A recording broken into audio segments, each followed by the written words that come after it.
नमस्कार दोस्तों, ईसीएस गुरुजी में आपका स्वागत है। दोस्तों आज हम नवंबर मंथ का करंट अफेयर्स लेकर हाजिर हुए हैं। नवंबर मंथ का जो पूरा करंट अफेयर्स है यूपी पीसीएस के हिसाब से वो सब आज हम देखेंगे। कुछ 60-70 क्वेश्चंस हैं। ये क्वेश्चंस बहुत इंपॉर्टेंट है, पीसीएस के पॉइंट ऑफ व्यू से ज़्यादा लिखे गए हैं, इसलिए हर क्वेश्चन बहुत इंपॉर्टेंट है। ये जो पीडीएफ है इसको आप हमारे टेलीग्राम जो चैनल है पीसीएस गुरुजी वाला, वहां पर जाकर आप डाउनलोड भी कर सकते हैं, फ्री ऑफ कॉस्ट डाउनलोड कर सकते हैं।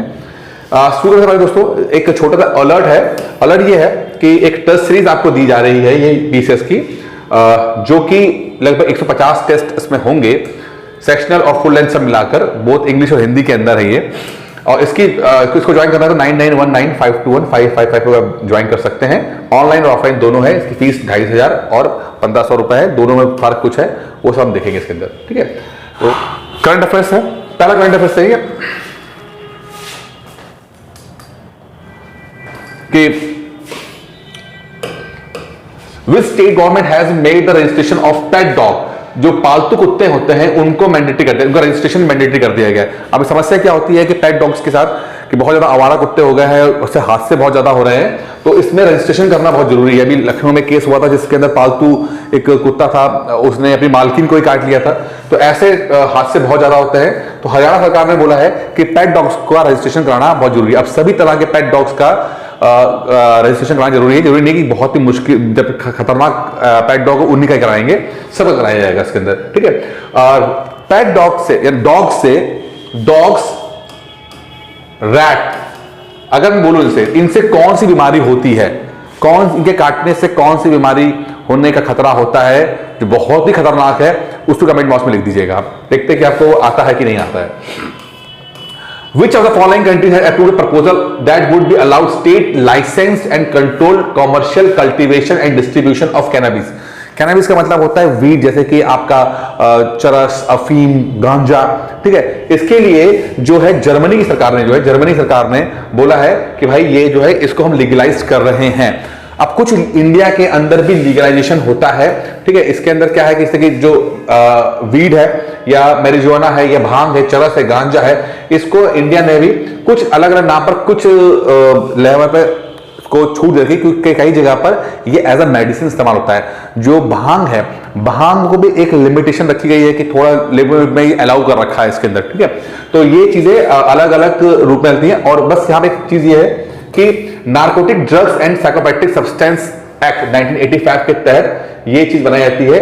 और इसके ऊपर जो कानून बनाने का जो अधिकार है वो स्टेट को रखा गया है, स्टेट्स को दे रखा कि आप ठीक है इसको कंट्रोल आप कर लो एक हद तक, एक छोटे से अमाउंट तक, लेकिन सबके साथ अलाउड नहीं है। जो ज्यादा खतरनाक ड्रग्स हैं, अगर आप उसकी छोटी भी अमाउंट आपके पास पाई जाती है तो अब जेल हो सकती है। ठीक है, तो इसके ऊपर ये रहता है इसके अंदर। तो खाली भांग को लेकर ऐसा है और मैरिजुआना को लेकर जो मेडिकल रिसर्च में काम आ सकती है। रिसेंटली मिनिकॉय का जो ठुंडी बीच है, ठीक है, उसको ब्लू फ्लैग दिया गया है। और ये कहां पर है, ये मिनिकॉय का ठुंडी बीच है, वो कहां पर इसको ब्लू फ्लैग दिया गया है, वो है कादमत बीच है, इसको जो कि आपका मिनिकॉय के अंदर है। मिनिकॉय लक्षद्वीप के पास जो है, मिनिकॉय लक्षद्वीप के पास है, मालदीव के पास एक जगह का नाम है मिनिकॉय। ठीक है, इस तरह मिनिकॉय, मालदीव और लक्षद्वीप जब एक तरफ आते हैं तो वहां का जो ठुंडी बीच है, कादमत बीच, उनको जो है वो ब्लू फ्लैग दे दिया गया। ब्लू फ्लैग का मतलब क्या होता है? देखिए, ब्लू फ्लैग जो है ना, बड़ा इंटरेस्टिंग है। पहले समझते हैं कि जो ब्लू फ्लैग है वो एक तरह से ये रिक्वेस्ट कराता है कि ये बीच जो है बहुत साफ सुथरा है, यहाँ पर हर तरह का एनवायरमेंटल प्रोटेक्शन रखा गया है, यहाँ पे जो है इसकी क्वालिटी बहुत अच्छी है। तो ये जो नीले रंग के झंडे जिस बीच पे होंगे उसको ब्लू बीच कहा गया। ठीक है, फिर ये मरीन्स के जो है उसके लिए भी करा गया है और जो बोट्स में भी रखा गया। तो 3 कैटेगरी बना रखी है, नीले वाले बीच के लिए है, ये मरीन्स के लिए है और ये बोट के लिए है। अगर आपका ऑरेंज तरह कलर है तो ये आप टूरिज्म वाली बोट होती है उसके लिए है कि हाँ भाई ये जो है बोट बढ़िया बोट है, इस पर कोई दिक्कत नहीं है। और इस तरह का एक सिग्नल है कि हाँ आप आइडेंटिफाई कर पाओ कि ये बीच ये जो चीजें हैं ये क्वालिटी कंट्रोल है, ISI मार्क वाला लगा होता है, उसी तरह का इसमें एक एनवायरमेंटल फ्रेंडली है, एजुकेशनल, सेफ्टी, एक्सेसिबिलिटी यहाँ पे होनी चाहिए। ठीक है, तो इस पे ये अलग अलग जाता है। इंडिया में कुछ और भी हैं, आप इन्हें पढ़ सकते हैं, जैसे कि शिवाजपुर बीच गुजरात का है, या घोघाल बीच दीव का है। ठीक है, इस तरह से आप जितने बीचेस हैं आप पीडीएफ में पढ़ लीजिएगा, जहां पर जिनको हमने ब्लू फ्लैग जो है सर्टिफाइड किया गया है, और ये सर्टिफिकेशन है ये, ठीक है, एक तरह सर्टिफिकेशन है, बहुत इंपॉर्टेंट है। ब्लू इकोनॉमी, ब्लू फ्लैग, ये सब क्या है, इनको आपको पता होना चाहिए।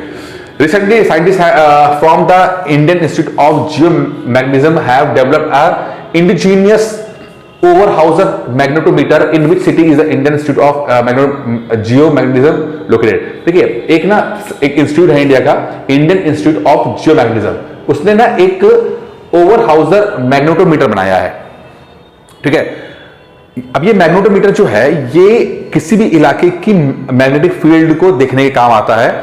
इससे पहले जो इंडिया जो भी ये था इंस्ट्रूमेंट था वो इंडिया इंपोर्ट करा करती थी, लेकिन इंडियन इंस्टीट्यूट ऑफ जियोमैग्नेटिज्म ने ये खुद बना लिया है। अब ये जो है ये आपका है मुंबई के अंदर है। ठीक है, ये मुंबई के अंदर है, और इस तरह का देखिए मैग्नेटोमीटर होता है जो कि आप किसी भी फील्ड का मैग्नेटिक फील्ड देखने के लिए आता है। अब इंडिया की जो है वो डिपेंडेंसी बाहर विदेशों पे नहीं रह गई, आप खुद भी हम ये प्रोडक्ट बना सकते हैं। ये which the following country will host 12th world Hindi conference from February 15 to 17। ठीक है, कहां पर 2023 के अंदर फरवरी में 12वां वर्ल्ड हिंदी कॉन्फ्रेंस होगा। वर्ल्ड हिंदी, देखिए दो तरह के कॉन्फ्रेंस होते हैं। ठीक है, एक होता है विश्व हिंदी दिवस जो कि 10 जनवरी को मनाया जाता है, और एक होता है 14 सितंबर को मनाया हिंदी दिवस। दो अलग अलग है, हिंदी दिवस और विश्व हिंदी दिवस।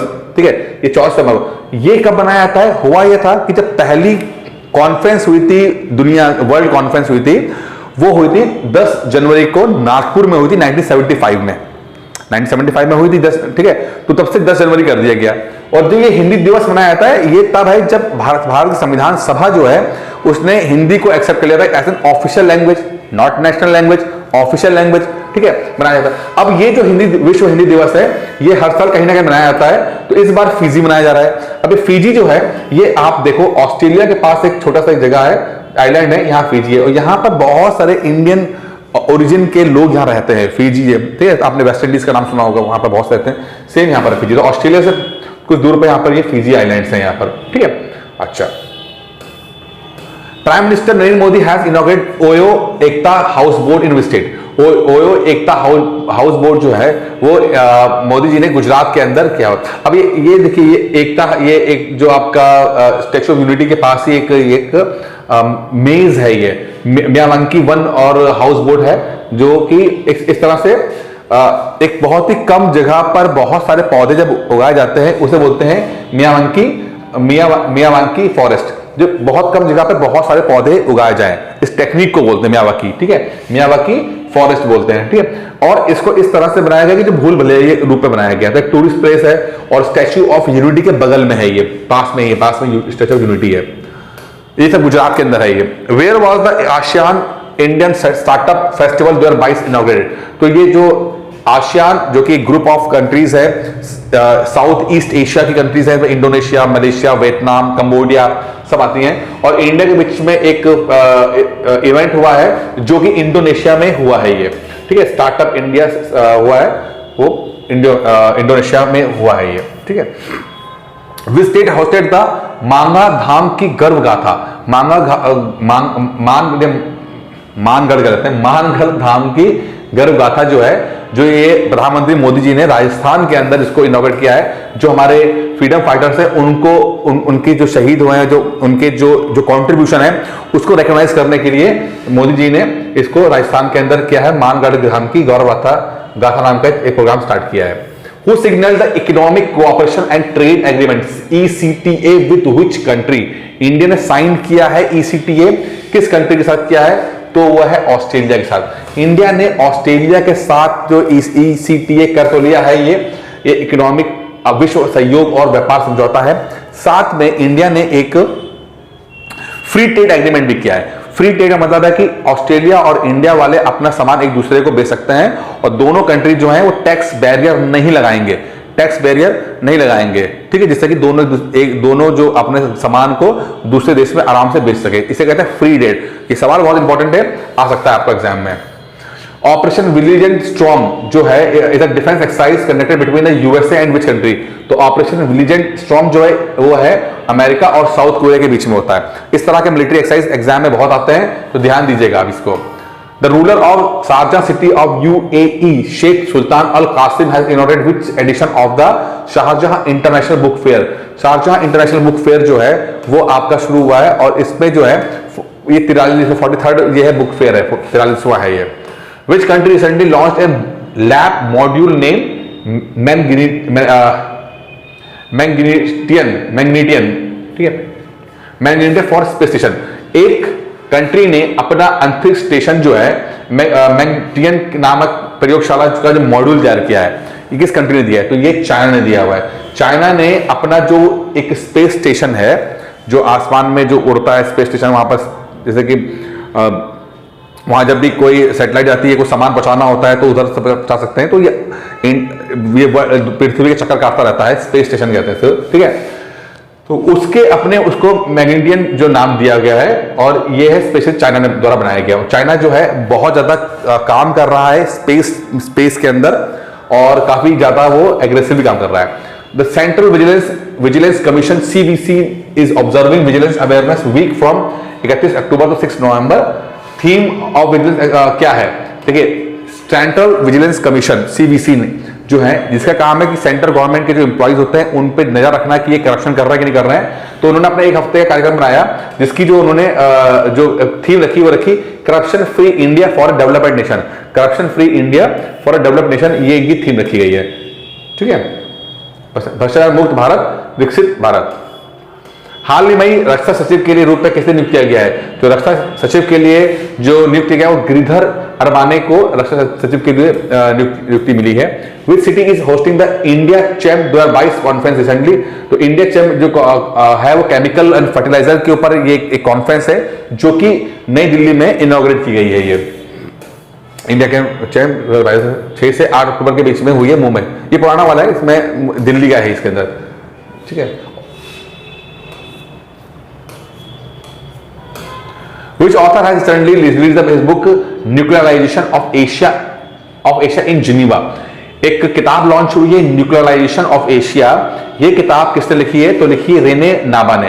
रेने नाबा जो है इन्होंने किताब लिखी है, ठीक है, न्यूक्लियराइजेशन ऑफ एशिया। और इससे पहले भी इन्होंने किताब लिखी हुई है Pakistan facing the challenges of the post western world. In which state tribal dance festival Rajyotsav has been organised? तो राज्योत्सव जो है वो आपका छत्तीसगढ़ में इनॉग्रेट किया गया है या मनाया जाता है। ये राज्योत्सव जो है वो फेस्टिवल है, छत्तीसगढ़ में मनाया जाता है। ये with which country India has recently signed economic cooperation and trade agreement? तो जैसे मैं पहले बताया कि ऑस्ट्रेलिया के साथ इंडिया ने फ्री ट्रेड एग्रीमेंट किया है, उसको हम दूसरी भाषा में economic cooperation and free trade agreement भी कहते हैं। Which ministry has recently released the performance grading index of 2020-21? Performance grading index जो है मिनिस्ट्री ऑफ एजुकेशन ने लॉन्च किया है। इसका काम क्या है कि जितने भी स्कूल्स हैं उनकी ग्रेडिंग, उनकी परफॉर्मेंस जो है वो ग्रेडिंग सिस्टम पे होगा, एनालिटिकल होगा, डेटा पे होगा कि उनकी परफॉर्मेंस को हम देख पाए कि उनका परफॉर्मेंस कैसी है। ये नहीं कि अच्छे हैं बुरे नहीं, 10 में से 9 नंबर किसको मिल रहे हैं, 10 में से 8 किसको मिल रहे हैं। तो असेसमेंट जो होगा वो डेटा बेस्ड होगा, एविडेंस बेस्ड होगा और ऐसा जो है वो मिनिस्ट्री ऑफ एजुकेशन ने किया है। DRDO ने सक्सेसफुली कंडक्ट किया its first flight test of phase 2 of ballistic missile defence interceptor AD-1 missile. Who is the chairman of DRDO? ठीक है, DRDO का जो चेयरमैन है वो तो समीर कामत है, लेकिन यहां पे एक चीज और भी है, missile defence interceptor AD-1 missile. ठीक है, तो एंटी जो आपका एयर डिफेंस 1 मिसाइल है, इंटरसेप्टर मतलब है कि मान लीजिए कोई जहाज आ रहा है या मिसाइल आ रही है तो उसको रास्ते में ही रोक देना। ठीक है, तो इंडिया जो है आप नाम सुना होगा S-400, तो वो भी एक इंटरसेप्टर है कि कोई जहाज आ रहा है, कोई मिसाइल है तो उसको बीच रास्ते में तो रोक दो। ठीक है, तो इंडिया अपना इस पे काम कर रहा है। तो इंडिया का first flight test of phase 2 of ballistic missile defence AD-1 India ने ऑलरेडी बहुत सक्सेसफुली इसको एग्जीक्यूट कर दिया है और ये DRDO बना रहा है ये। ठीक है, recently in which city of Kerala the 15th edition of urban mobility India conference and expo started on 4th November. तो ये जो है कोची के अंदर हो रहा है। 15th urban mobility Indian conference cum expo 2022 है, वो कोची केरला के अंदर मनाया जा रहा है ये। ठीक है, और इसका थीम जो है आजादी 75 sustainable self reliant urban mobility. ठीक है, क्योंकि अर्बनाइजेशन के अंदर इलेक्ट्रिसिटी देखिए, आप देखिए ना, इलेक्ट्रिसिटी, ई रिक्शा, ट्रांसपोर्टेशन, तो अर्बन शहरों में किस तरह से लोग एक जगह से दूसरी जगह मूव करेंगे, तो इसके ऊपर कॉन्फ्रेंस है। क्योंकि जैसे जैसे समय गुजर रहा है, अर्बनाइजेशन फैल रहा है, पॉपुलेशन बढ़ रही है, गाड़ियां बहुत ज्यादा आ गई, ट्रैफिक हो रहा है, तो किस तरह से लोगों को कन्विंस किया जाए कि वो पब्लिक ट्रांसपोर्ट का इस्तेमाल करें, वो सब उस पर कॉन्फ्रेंस है ये। Recently Indian prime minister Narendra Modi has declared Mangarh Dham as a national monument. कहां पर है, हम ऑलरेडी पढ़ चुके हैं, ये राजस्थान के अंदर है ये। India post payment bank has organised India first floating financial literacy camp. कहां पर है ये, तो इंडिया पोस्ट पेमेंट बैंक जो है, इंडिया पोस्ट पेमेंट बैंक ने निवेशक दीदी नाम का एक कॉन्सेप्ट चलाया है, जिसके अंदर श्रीनगर, जम्मू कश्मीर श्रीनगर के अंदर जो लोग पानी के आसपास रहते हैं, तो वहां पर डल झील के आसपास रहने वाले, तो उनको एक नाव के माध्यम से उनके पास जाएंगे और महिला ही होंगी, ठीक है, और जाकर वो अपने प्रोग्राम के बारे में बताएंगे, इन्वेस्टमेंट के बारे में, निवेशक दीदी मतलब इन्वेस्टमेंट के कॉन्सेप्ट देंगे इसके अंदर, ठीक है। इंडिया पोस्ट पेमेंट बैंक ने किया हुआ है, इसका काम है promote financial and investor education among women, कि वुमेन को एजुकेट किया जा सके भैया कि इस तरह से इन्वेस्टमेंट वगैरह आप करो। बहुत इंपॉर्टेंट है ये। The president of which of the following country will be the chief guest of the 17 Pravasi Bharat Divas convention to be held in Indore Madhya Pradesh from 8 to 10 January 2023। Gandhi ji जब वापस साउथ अफ्रीका से आते 9 जनवरी को, तो उसके ऊपर पे भारतीय प्रवासी दिवस मनाया जाता है, और इस बार जो मनाया जा रहा है वो इंदौर मध्य प्रदेश में मनाया जा रहा है, तो अपने आप में सवाल हो गया। और इस बार जो हेड है वो होंगे गुआना के राष्ट्रपति जो हैं मोहम्मद अली इरफान अली खान। मोहम्मद अली इरफान अली खान है, गुआना के ये हैं। और गुआना कहां पर है, आप देखिए साउथ अमेरिका देख रहे हैं, यहाँ ब्राजील है, यहाँ गुआना है, सुरीनाम, फ्रेंच गुआना, ये सब गुआना, ठीक है। तो यहाँ के ये, और ये इंडियन ओरिजिन के या इंडियन डिसेंट हैं यहाँ पर। और बगल में वेस्ट इंडीज है, देखिए आप देख रहे हैं, वेस्ट इंडीज कैरेबियन आइलैंड है ये, ठीक है। Who has been appointed as the first brand ambassador of Sikkim, तो A.R. रहमान को जो ब्रांड एम्बेसडर सिक्किम का ब्रांड एम्बेसडर बनाया गया है। Which union minister has recently unveiled the booklet action list for members of Panchayati Raj institution for rural development. Panchayati Raj संस्थानों के सदस्यों के लिए कार्रवाई कार्य सूची जो है, उसे उस पुस्तिका का अनावरण किसने किया है, तो उसका अनावरण किया है गिरिराज सिंह जी ने किया है। और ये गिरिराज सिंह है वो union minister for rural development है, तो इन्होंने ही इसको इनॉग्रेशन किया या अनावरण किया है। Sorry, in which state the 11th edition of annual joint military training between Indian air forces and the royal Singapore air forces has been started. Indian air forces और रॉयल सिंगापुर एयर फोर्सेस के बीच में जो वार्षिक संयुक्त प्रशिक्षण है वो कहां पर हुआ है, तो वेस्ट बंगाल के अंदर। तो जब भी अलग अलग कंट्री के साथ इंडिया के मिलिट्री या एयरफोर्स या नेवी के साथ एक्सरसाइज होते हैं, वो एग्जाम के लिए इंपॉर्टेंट रहता है, तो ध्यान रखिएगा। According to the recent Forbes world best employer ranking 2022 थी, इंडिया की तरफ से बेस्ट किसको मिला है, तो इंडिया की तरफ से रिलायंस इंडस्ट्रीज है, उसको नंबर 1 दिया गया है, जो कि बेस्ट एम्प्लॉयर है। यानी कि ऐसी कंपनी जहां पर लोग काम करना चाहते हैं, लोग अच्छी तरह ट्रीट किया जाता है, उनको सही सिखाया जाता है, तो उसमें लिस्ट है। तो रिलायंस जो है ओवरऑल वर्ल्ड में 20वें नंबर पे है। ओवरऑल नंबर 1 पे सैमसंग इलेक्ट्रॉनिक्स साउथ कोरिया में है, और 20वें नंबर पे रिलायंस है। और बाकी जो नॉमिनेटेड है वो HDFC हो गया, बजाज हो गया, आदित्य बिरला हो गए, ये सब अलग से है, ठीक है। नंबर 1 पे सैमसंग है, नंबर 2 पे माइक्रोसॉफ्ट, थर्ड पे IBM, फोर्थ पे अल्फाबेट यानी कि गूगल, और फिर बाद में एप्पल है। Sorry. Which Indian Navy ship recently participated in the 17th International Fleet Review in योकोशोका, आप जापान योकोशोका में जो फ्लीट रिव्यू हो रहा है उसमें 2 फ्लीट ने पार्टिसिपेट किया है इंडिया की तरफ से। एक का नाम तो है आपका INS शिवालिक और दूसरे का नाम है कमोत्रा। तो INS शिवालिक और कमोत्रा ने पार्टिसिपेट किया है 17th international fleet review Japan के अंदर, ठीक है। Who has been recently elected the new president of the International Hockey Federation, तो इंटरनेशनल हॉकी फेडरेशन के जो हैं वो आपके मोहम्मद तैयब इकराम जो मकाऊ के हैं उनको नया अध्यक्ष बनाया गया, और ये इंडिया के जो थे नरेंद्र बत्रा उनका जो है रिप्लेसमेंट है ये। Who has recently been appointed as the chairman of the Law Commission of India? Law commission, एक नए लॉ कमिश्नर बने हैं ऋतुराज अवस्थी। तो ऋतुराज अवस्थी जो है नए लॉ मिनिस्टर, लॉ कमीशन के चेयरमैन होंगे ऋतुराज अवस्थी, ठीक है। Which country has recently emerged as a top destination for the India's petroleum product exports like petrol और डीजल? अब पेट्रोल और डीजल के लिए उसकी जो इंडिया इंपोर्ट तो करती है, लेकिन बहुत सारे ऐसे प्रोडक्ट होते हैं जो इंडिया पेट्रोल और डीजल से बनाकर उन्हें उधर एक्सपोर्ट भी करती है, बेचती भी है, जिसे पेट्रोलियम प्रोडक्ट कहा जाता है। तो उसमें कौन सी कंट्री है जहां पर इंडिया सबसे नंबर 1 रहा है? वो तो है नीदरलैंड। चूंकि इंडिया में बहुत सारा तेल सस्ता मिला है, तो पेट्रोलियम प्रोडक्ट बना के इंडिया जो है वो नीदरलैंड को बेच रही है, ये बहुत ज्यादा अच्छा है। अब यही से क्वेश्चन बन जाते हैं कि इंडिया के टॉप एक्सपोर्ट, इंडिया जो एक्सपोर्ट करता है, सवाल इकोनॉमिक्स का आता है, क्या करता है? तो refined petroleum, packaged medicines, diamonds, rice, jewelleries, ये इंडिया एक्सपोर्ट करता है। तो देखिए, रिफाइंड पेट्रोलियम का मतलब होता है पेट्रोलियम प्रोडक्ट्स। सबसे ज्यादा इंडिया जो एक्सपोर्ट करता है पेट्रोलियम प्रोडक्ट्स करता है। और अगर इंपोर्ट की बात करते हैं तो रॉ पेट्रोलियम, जो मिनरल फ्यूल्स होता है, उसको हम इंपोर्ट करते हैं। तो रॉ पेट्रोलियम को इंपोर्ट करते हैं, उसमें कुछ तेल डीजल निकाल लेते हैं और उसके जो पेट्रोलियम प्रोडक्ट्स बनते हैं उसको हम एक्सपोर्ट भी कर देते हैं। तो दोनों ही नंबर 1 पे चलते हैं इसके अंदर, ठीक है।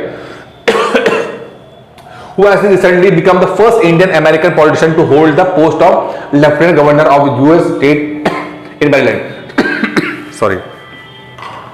तो यूएस स्टेट ऑफ मैरीलैंड के अंदर इंडिया की जो पहली इंडो अमेरिकन पॉलिटिशियन बनी है, जिनका नाम है आपका अरुणा मिलर, ठीक है। अरुणा मिलर जो है फर्स्ट इंडिया की जो है वो बनी है, ये फर्स्ट लेडी है ये।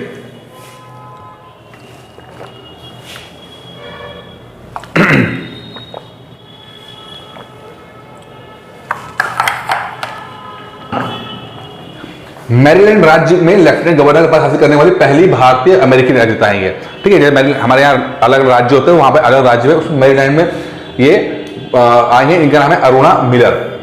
Who unveiled the logo, theme and website of India G20 presidency recently. G20 का जो इंडियन होने जा रही है उसका जो वेबसाइट और थीम जो है नरेंद्र मोदी जी ने किया हुआ है, और इस थीम का नाम है Vasudeva Kutumbakam, one earth one family one future. Vasudeva Kutumbakam, इसका इंग्लिश में one earth one family one future. और G20 की मीटिंग इंडिया में अगले साल 2023 में होने वाली है। बहुत बड़ी बात है ये। World pneumonia day is observe every year on 12 November to raise awareness about the disease pneumonia. What is the theme of World Pneumonia Day? World Pneumonia Day की थीम क्या है? तो pneumonia affects everyone. Pneumonia affects everyone इसकी theme है। और ये pneumonia जो बीमारी है वो बहुत ज्यादा, जो 5 साल से कम बच्चे होते हैं उन पे बहुत जानलेवा साबित होती है ये। In which city the third minister conference of theme no money for terror to combat terrorism financing will be organised by ministry of home affairs. तो मिनिस्ट्री ऑफ होम अफेयर्स ने एक कॉन्फ्रेंस किया है, तीसरा है ये कॉन्फ्रेंस तरह का, no money for terror.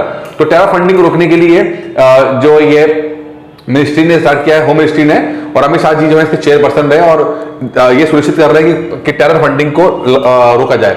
Who has recently been elected as the first woman president of Slovenia? तो जो आपकी नताशा पर्क मुजर है, नताशा पर्क मुजर ये पहली महिला है स्लोवेनिया की। अगर स्लोवेनिया की बात करेंगे तो ये यूरोप के अंदर है, बगल में इटली है, ऑस्ट्रेलिया, हंगरी, क्रोएशिया और ये स्लोवेनिया है, ठीक है। नया रखिएगा इसका क्या है, स्लोवेनिया ये यहाँ की है। देखिए एड्रियाटिक सी, तो ये एड्रियाटिक सी बगल में है। तो जब इस तरह की चीजें होती है तो जरूरी नहीं कि इन्हीं के बारे में पूछ लिया जाए, हो सकता है कि बाकी भी पूछ सकते हैं आपसे। Vice president Jagdeep Dhankhar and prime minister of Cambodia Hun Sen sign how many MOUs in the field of culture, wildlife and health. जो हमारे उपराष्ट्रपति हैं धनकर साहब और कंबोडिया के जो प्रधानमंत्री हैं उनके बीच में कल्चर, वाइल्ड लाइफ और हेल्थ केयर को लेकर कुछ ज्ञापन और समझौते भी हुए हैं। तो लगभग 4 समझौतों पर हस्ताक्षर किए गए हैं। Which state has notified Kaveri South Wildlife Sanctuary as 17 Wildlife Sanctuary? 17वां राज्य का 17वां वाइल्ड सेंचुरी जो है वो Kaveri south wild life sanctuary है। ये कहां है? ये है तमिलनाडु के अंदर, ठीक है। तमिलनाडु में एक नई वाइल्ड लाइफ सेंचुरी बनाई गई है कावेरी साउथ, तमिलनाडु के अंदर। सवाल ये बनता है कि भाई ये बताओ कि ये सेंचुरी क्यों होती है कि वाइल्ड लाइफ प्रोटेक्शन दिया सकते हैं, जंगली जानवरों को, प्लांटों को प्रोटेक्शन देने के लिए क्या है। अब इसको नोटिफाई कौन करता है? तो सेंट्रल गवर्नमेंट जो है वो नोटिफाई करती है। सेंट्रल गवर्नमेंट को अगर लगता है कि कंडीशन सेटिस्फाइड हो जाती है तो सेंचुरीज को, नेशनल पार्क को या सेंचुरीज को वो नोटिफाई कर सकता है, यानी कि हस्ताक्षर के साथ ये लॉ बना के। स्टेट के पास नहीं है ये, सेंटर के पास है ये, ठीक है। Which government recently approve 4 schemes for student and youth? तो ये है आपका झारखंड के अंदर ये है कि 4 स्कीम्स फॉर यूथ है हुई है, ठीक है। कौन कौन सी? मुख्यमंत्री Shiksha Protsahan Yojana, Eklavya training Yojana and Guruji student credit card Yojana और मुख्यमंत्री सारथी योजना, ठीक है। Mother tongue survey of how many languages and dialects has been completed by the ministry of home affairs. एक सर्वे कराया गया मातृभाषा के ऊपर, तो कितने भाषा निकल के आई हैं? लगभग इंडिया में 576 मातृभाषाएं निकल के आई हैं, जो कि सर्वे हो पाया टंग सर्वे, मतलब कि जिस पर वैसे तो भाषाएं बहुत सारी हैं, लेकिन 576 पे सर्वे करा पाए हम लोग। इंडियन मदर टंग सर्वे प्रोजेक्ट था, उसमें 576 भाषाओं पे हम इनका सर्वे करा पाए कि हाँ भाई ये मातृभाषा होती हैं। Which percentage of the network has been electrified by the Indian railway. कितना भारतीय रेलवे का जो है वो इलेक्ट्रीफाई हो गया, यानी कि अब इलेक्ट्रिक डीजल, इलेक्ट्रिक गाड़ी, ट्रेन, सॉरी इंजन चलते हैं, अब पेट्रोलियम प्रोडक्ट्स से नहीं चलता, ना कोयले से ना डीजल से। तो लगभग 82% जितना नेटवर्क है भारत का वो इलेक्ट्रीफाइड हो चुका है, इलेक्ट्रिक गाड़ियों से ही चलता है। ठीक है, बहुत बड़ी बात है ये। Who has recently launched a new portal called ई कुंभ। तो ई कुंभ जो है वो द्रौपदी मुर्मू जी ने किया हुआ है, कुंभ के मेले के लिए इसमें किया हुआ है। ठीक है, ई कुंभ। ठीक है,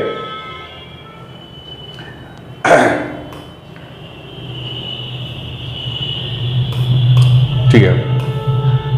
Who won the ICC Men's T20 World Cup recently? तो इंग्लैंड ने ये वर्ल्ड कप जीता पाकिस्तान को हरा के। Which shipyard company will build India's first hydrogen fuel cell catamaran vessel? एक वेसल बना है जो सिर्फ हाइड्रोजन फ्यूल पे चलता है। ठीक है, और इसको कोचिन शिपयार्ड ने बनाया है। ठीक है, और ये वाराणसी, उत्तर प्रदेश के वाराणसी से चलेगा। ठीक है, और इंडिया का पहला हाइड्रोजन फ्यूल है गाड़ी, ये देख रहा आप, ये ना किसी इलेक्ट्रिसिटी से चलेगा ना किसी हाइड्रोजन फ्यूल चलेगा। ये बहुत इंपॉर्टेंट है, ये ध्यान रखिएगा।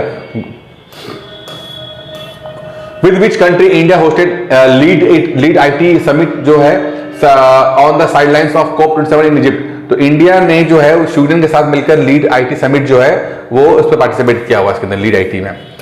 स्वीडन कहां पर है ये बताना आपको। Who has been selected as the ICC Men's T20 World Cup the vice player of the tournament? तो सैम करन, या सेम ये सैम करन होंगे, वो जो है वो ICC के प्लेयर ऑफ द टूर्नामेंट रहे, इंग्लैंड के प्लेयर है और इंग्लैंड ने वर्ल्ड कप जीता था, T20 का वर्ल्ड कप।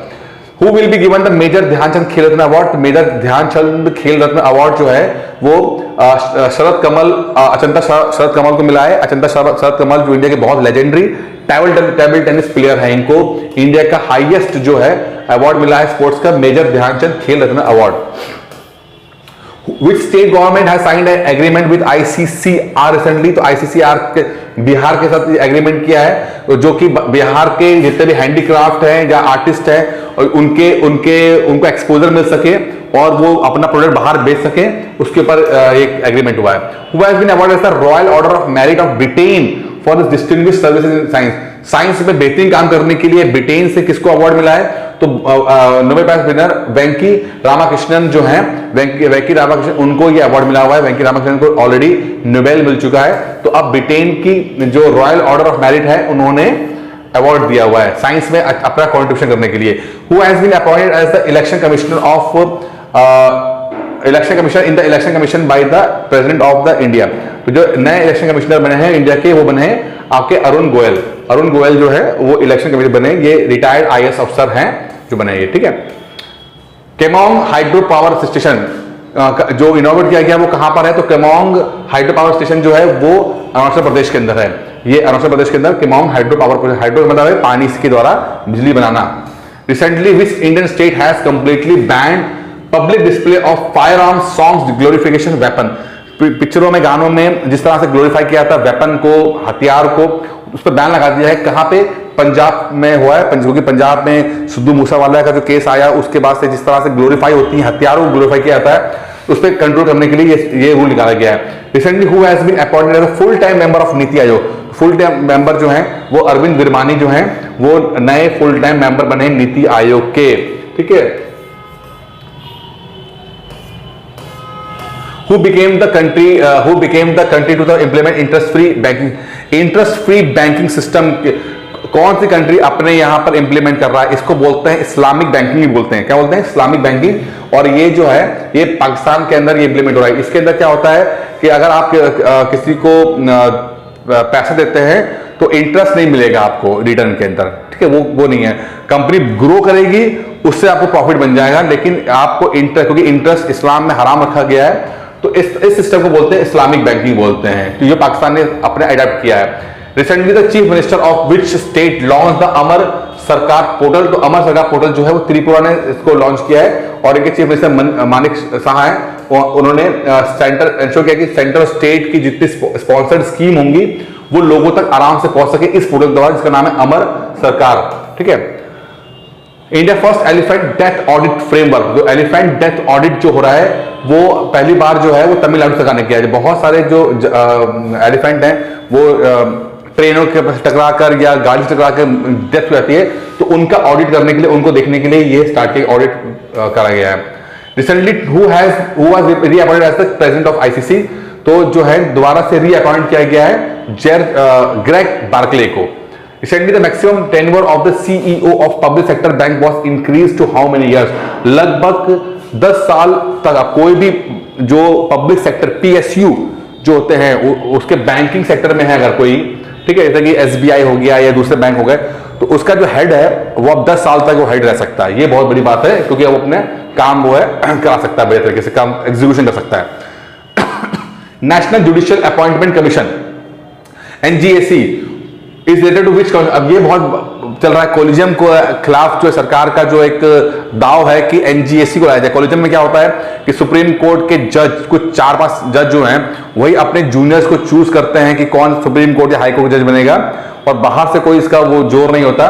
तो सरकार ने नेशनल जुडिशियल अपॉइंटमेंट कमीशन के रूप में एक कानून पारित किया था जो कि 99 तो संविधान संशोधन था, बट इसको नल एंड वॉइड कर दिया था सुप्रीम कोर्ट ने 2014 के अंदर, 14-15 के समय में। तो ये 99th अमेंडमेंट था। तो कभी NGAC के बारे में पूछ रहे तो 99 अमेंडमेंट सरकार ने कर दिया था, बट सुप्रीम कोर्ट ने जुडिशियल रिव्यू के तहत इसको नल एंड वॉइड कर घोषित कर दिया था। ठीक है। In which of the following state 3 transgender have been appointed as a teacher of the government school. तो कर्नाटक के ये थे 3 टीचर जो ट्रांसजेंडर हैं, ट्रांसजेंडर होने के नाते उनको, लेकिन उसके बावजूद उनको नौकरियां मिली हैं, सगाई टीचर बने हैं, और ये स्कूल के अंदर हैं, ये कर्नाटक के अंदर। Recently which country sprinter Kenneth Kiprop Renju has was banned for doping for 5 years. Doping यानी कि कुछ एस्ट्रॉइड लेने में या इलीगल चीजें लेने में जिससे कि उनकी क्षमता बढ़ सके। तो ये है आपके कीनिया के स्प्रिंटर है कीनेथ किपरोप रेंजू, इन पे बैन लगा दिया 5 साल के लिए। ठीक है। Recently NHRC has issued notice to which state government for not getting proper education. ठीक है, तो प्रॉपर एजुकेशन नहीं मिलेगा, पंजाब जो है उसको नोटिस दिया है जहां पर उनको प्रॉपर तरीके से एजुकेशन नहीं दिया जा रहा। Who, when and how long is the 53rd film festival being organized in Europe? कहां पर और कब तक होगा? 20 से 28 नवंबर तक जो है ये गोवा में जो फिल्म फेस्टिवल हुआ है, जो 53वां फिल्म फेस्टिवल है, वो 20 से 28 नवंबर तक सेलिब्रेट किया जाएगा। Recently, how many academics have been announced by the government to promote archery among the tribal children? Tribal children के लिए एकेडमी जो है वो 100 एकेडमी स्टार्ट करने के लिए प्लान है, जिससे कि ट्राइबल बच्चे जो हैं स्पोर्ट्स में, खासकर आर्चरी यानी धनुष बाण तीरंदाजी के अंदर वो अपना कैरियर बना सके और उसमें पार्टिसिपेट कर सके और इंडिया का नाम रोशन कर सके। समुद्र शक्ति is naval exercise between India and Indonesia. समुद्र शक्ति बहुत इंपॉर्टेंट है। ठीक है, समुद्र शक्ति जो है इंडिया और इंडोनेशिया की नेवी मिलकर एक्सरसाइज करती हैं। At which place the Shatrunash exercise organised by the south western command of the Indian army.